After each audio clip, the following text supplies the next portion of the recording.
Patay po ang isang binatilong 13 anyos matapos mabundol sa EDSA busway. Sabi ng kaibigan ng biktima, saglit na huminto ang nakasagasang bus pero tumakas din kalaunan. Balita natin ni James Agustin. Nasawi ang 13 anyos na binatilyo matapos mabangga ng bus sa bahaging ito ng EDSA busway sa Dario Bridge sa Quezon City bago maghating gabi. Kasama noon ng binatilyo ang dalawa niyang kaibigan. Tumawid daw sila sa northbound lane ng EDSA papuntang busway. Kuha po sana kami ng kahoy panggatong. Hindi pa kami nakakuha, bigla na siya na ng bus. Sabay uminto yung bus, tumingin lang yung konduktor. Sabay inahabol ko yung bus. Sabay paghabol ko, hindi ko na siya nahabol. Labis na ikinagulat ng lola ng binatilyo ang pangyayari. Umaga pa sir, wala na siya sa bahay. Kasi nagtitinda kasi ako sir ng mga kakanin sa Muñoz. Tapos? Pagdating ko rin, wala pa rin siya sa bahay. Ang ikinasasama raw ng loob niya, tumakas pang nakabanggang bus driver. May mga anak din naman sila, may mga apo naman po sila. Ba't ganun tinakbuhan pa nila? Ba't di naman nila po sir? Kahit naman lang dinampot lang naman nila yung bata sir. Sana lumitaw naman po siya. Pagpakita naman po siya. Iniimbestigahan na ng QCPD Traffic Sector 6 ang insidente. Nangangalap din sila ng mga CCTV footage para matukoy ang plaka ng carousel bus na nakabangga sa binatilyo. James Agustin, nagbabalita para sa GMA Integrated News. Natikita ng ilang motoristang dumaraan pa rin sa EDSA busway kahit bawal. Sa isinagawang operasyon ng Special Action and Intelligence Committee for Transportation o SAIC sa Quezon City kaninang umaga, hindi po bababa sa 18 motorista ang nasita. Karamihan sa mga nahuli, mga nakamotorsiklo. Ilan sa kanila nadiskubring ilang taon nang hindi rehistrado at wala pang dalang ORCR. May natikitan ding ambulansya na may sakay naman na pasyente. Kabilang po ang ambulansyang may pasyente sa mga pupwedeng dumaan sa EDSA busway. Pero ang problema, wala siyang dalang travel ticket. Ayon po sa driver ng ambulansya, biglaan ang naging biyahe nila at hindi na nakakuha pa nito. Paalala po ng MMDA, piling sasakyan lamang ang pinapayagan sa EDSA busway gaya ng mga bus na pumapasada sa ruta nito, on duty ng mga ambulansya, fire truck, police car at iba pang mga service vehicles at sasakyan ng ilang matataas na opisyal ng gobyerno. Basta't masisigurado ang kaligtasan ng anak, payag na raw ang mga magulang ni Mary Jane Veloso na makulong pa rin siya sa Pilipinas.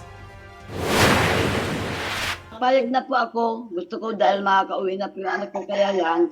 Pagka nilipat po nila dito sana, dito sa safe na lugar po nila dalhin. Sakali kasing dumating na sa Pilipinas si Veloso, hindi sa kanilang tahanan sa Nueva Ecija siya ididiretso kundi sa kulungan. Isa sa mga tinitinang pagdadalhan kay Mary Jane ay ang Correctional Institution for Women sa Mandaluyong.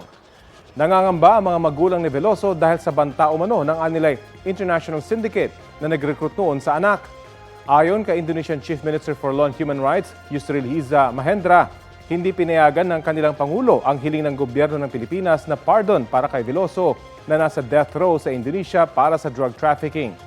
Pero dahil sa bago nilang pulisiya na transfer of prisoners, papayagan ang pagpapauwi sa kanya. Kahit walang death penalty sa Pilipinas, makukulong pa rin si Veloso at pagsisilbihan dito ang sentensya laban sa kanya. 5 sa 12 napaulat ang kumpirmadong nasawi dahil sa pananalasa ng mga bagyong Nika, Ophel at Pepito. Batay po sa pinakahuling ulat ng National Disaster Risk Reduction and Management Council, 11 ang kumpirmadong sugatan. May napaulat ding 4 na nawawala. Kinukumpirma pa yan ng NDRRMC. Umabot naman sa mahigit 2 bilyong piso ang kabuang halaga ng pinsala sa infrastruktura. Aabot po sa 2,000 mangingisda at magsasaka ang apektado ng huling 3 bagyo. Mahigit 700 ektarya ng taniman din ang nasira. Halos 2 milyong piso ang pinsala sa livestock, poultry at fisheries at halos 30 milyong piso naman ang kabuang halaga ng pinsala sa agrikultura.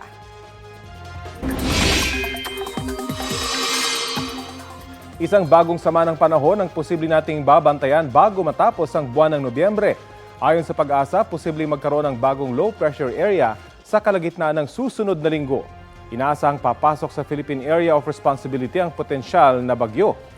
Maapektuhan nito ang Southern Luzon, Visayas at Mindanao. Sa ngayon, hanging amihan ang nakaapekto sa extreme northern Luzon habang easterlies sa nalalabing bahagi ng bansa.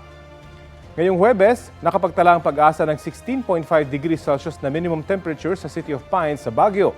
24.4 degrees Celsius naman ang pinakamalamig dito sa Quezon City.